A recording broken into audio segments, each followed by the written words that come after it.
Another fire breaks out in a military camp in Marawi City Thursday morning. Later, choppers hover over the area where the fire broke out. Loud explosions are also heard as the firefight resumes between troops and alleged members of the Maute group. More residents are seen on the road with their bags, fleeing the city. In a text message, Defense Secretary Delfin Lorenzana says, as troops go on street-by-street clearing, civilians should stay at their homes.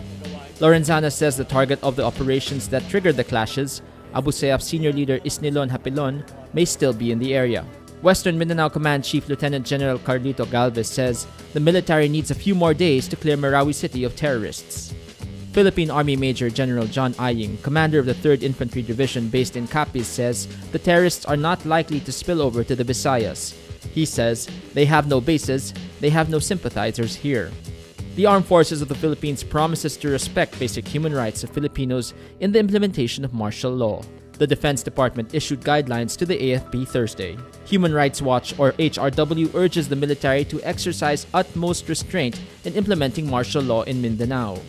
Amnesty International says authorities must make it clear that military personnel of all ranks will not be exempted from prosecution for human rights violations. HRW Legal and Policy Director Jim Ross says it may be wishful thinking to expect restraint given the lawlessness of Duterte's war on drugs.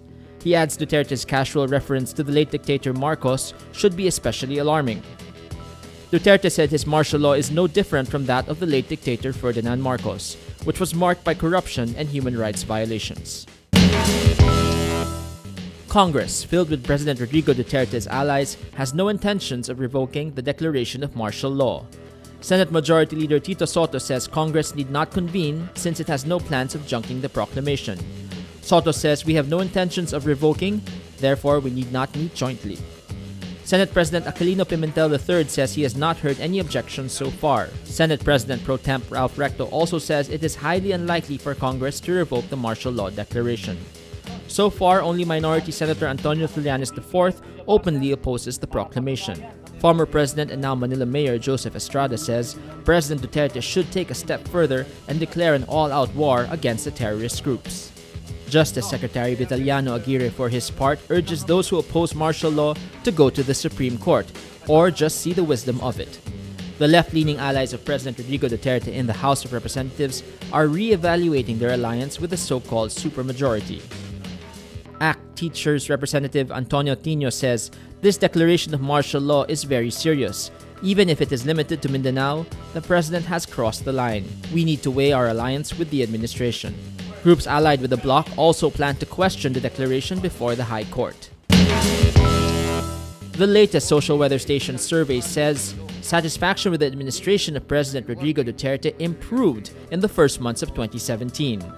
The survey, conducted from March 25 to 28, shows public satisfaction with the performance of the government improving by 5 percentage points since the December 2016 survey. The survey results were released before Duterte declared martial law in Mindanao. Respondents gave the Duterte administration a net satisfaction rating of plus 66, or very good rating, higher than the plus 60 rating in December. The Duterte government remains among the most popular administrations since SWS started conducting polls. A United States Navy ship sails in disputed South China Sea waters near a reef claimed by both the Philippines and China. A U.S. official calls it the first freedom of navigation exercise under U.S. President Donald Trump. The USS Dewey sailed less than 12 nautical miles from Mischief Reef, part of the Spratly Islands. The exercise is likely to provoke anger from Beijing as the Trump administration attempts to draw support from China on reining in North Korea. China claims nearly all of the South China Sea despite partial counterclaims from Taiwan and several ASEAN members including the Philippines, Brunei, Malaysia, and Vietnam. China built artificial islands capable of hosting military planes on reefs.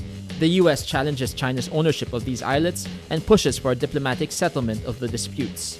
In a statement, the U.S. Department of Defense says its freedom of navigation operations exercises are, quote, not about any one country, nor are they about making political statements. State Weather Bureau Pag-asa is monitoring a low-pressure area, or LPA, off Batanes Thursday.